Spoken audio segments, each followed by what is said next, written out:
These are stressful times. We face a global pandemic, continued injustice and racial violence, high levels of economic difficulty, an increasingly polarizing political dynamic, and an upcoming election. There's a lot we can't control. So what can we control?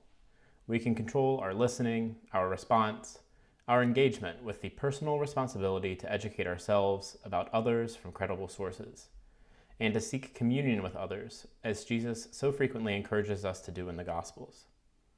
Indeed, if we take being followers of Jesus seriously, we must set ourselves up for tackling some of the toughest challenges of being human and in relationship, of being reconcilers, healers, and justice makers, of being instruments of peace. Many of us feel the urgent need to change our society, and we can feel that we have no time for civility and calls for watered-down niceness that slows down change. We're not calling for us to simply be polite. Instead, we are offering tools to help us navigate differences, to learn and understand in ways where we are able to hear one another rather than shout from a distance. Civil Discourse is not at odds with a fervent desire to bring about transformational change.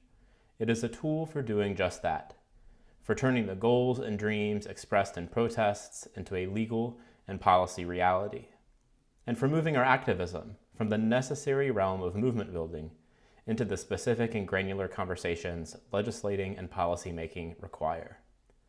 So join us and learn more by taking the Make Me an Instrument of Peace Civil Discourse class with ChurchNext.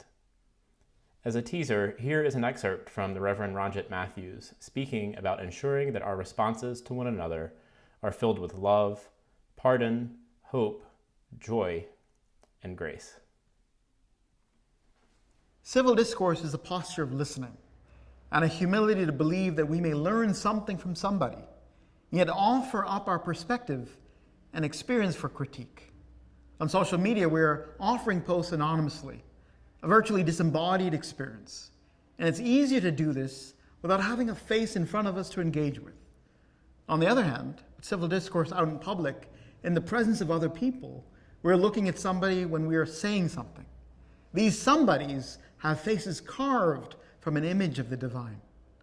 If we can only take that into account, we're offering a new way of engagement that is qualitatively different than the tit-for-tat response.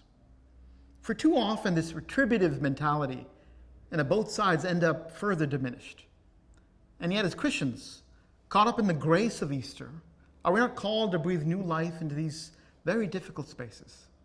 What if, as Christians, we endeavor to offer a more grace-filled response, daring to live into the belief that God desires restoration and reconciliation, and not separateness?